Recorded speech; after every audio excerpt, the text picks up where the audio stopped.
বন্ধুরা, আমার ইউটিউব চ্যানেলে আপনাদের স্বাগতম।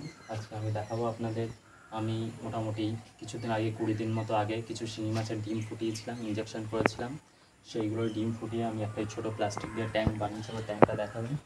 তো এখানে আমি এরিয়েশনেরও ব্যবস্থা করেছি, কিছু কচুরিপানা দিয়েছি। আর মাত্র একটাই প্লাস্টিক দিয়ে আমি ট্যাঙ্কটা বানিয়েছি, যেটা কত নিয়েছিল প্লাস্টিকটা? 560 টাকা খরচ করে ট্যাঙ্কটা হয়েছে। তাও এখানে আমার আরও অনেক প্লাস্টিক বেশি আছে, পরে গাছটা কেটে আমি আর আগে বাড়িয়ে দিয়ে ট্যাঙ্কটা বড় করব। তো আমি মাছগুলো 20 দিন বয়স হয়েছে, আজকে 30 তারিখ। তো কত বড় হয়েছে আমি মাছগুলো দেখাবো। একবার ধরে যতটা ধরা যায় ধরছি।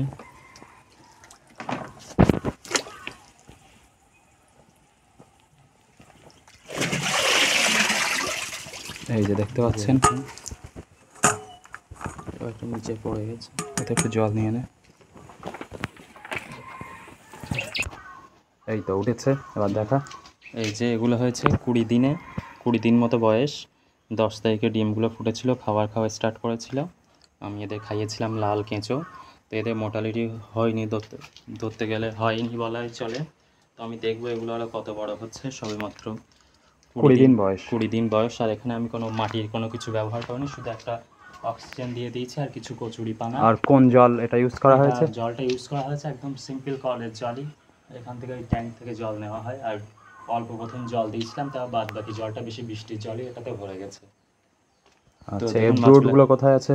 এই ব্রুডগুলো বোর্ডগুলোও আছে কি? রাখা আছে, এই বোর্ড কিছু রাখা আছে পুরানো, সেটা আমার আলাদা একটা ট্যাঙ্কে, সেগুলোও দেখাবো সেটা পরবর্তী একটা ভিডিওতে বা এই ভিডিওতেই। তো এইগুলো আমি একবার দেখিয়ে দিই কত বড় হয়েছে, তারপর আমি আবার এগুলো ছেড়ে দেবো। তো ব্রুডগুলো আপনাদের দেখাবো। এগুলো সব 20 দিন বয়স। গ্রোথ কি ঠিকঠাকই মনে হচ্ছে হ্যাঁ, আপনার? আমার তো এটা প্রথমবারেই করলাম।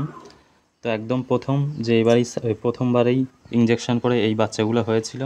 তো পরবর্তীতে আমার আরও কিছু বাচ্চা আছে, সেগুলো এখন খুবই ছোট, তাদের 5-6 দিন বয়স, সেগুলো 20 দিন বয়স হয়েছে। তো সেগুলো আমি পরবর্তীতে আস্তে আস্তে দেখাবো। এবং আপনারাও যদি করতে চান বাড়িতে অবশ্যই করতে পারেন। এবং কোনো রকম সহযোগিতা বা কোনো কিছু জানার থাকলে আমাকে অবশ্যই কমেন্ট করতে পারেন, বা আমার দেওয়া নাম্বারে সেটাতেও যোগাযোগ করতে পারেন। আমি অবশ্যই তাদের হেল্প করবো, অবশ্যই জানাবো। তো আমি এটা করেছি খুবই কম খরচে, একদম ছোট্ট করেই করেছি। মানে এটা প্রথম আমি গবেষণামূলক করে করে দেখছি, তারপর হলে আমি আস্তে আস্তে বাড়াবো। এটা আমার প্রথমবারই ব্রিডিং করা করে এই আমি রেজাল্ট পেয়েছি। দেখতেই পাচ্ছেন রেজাল্ট। এবার ব্রুডগুলো আমরা একটু দেখবো।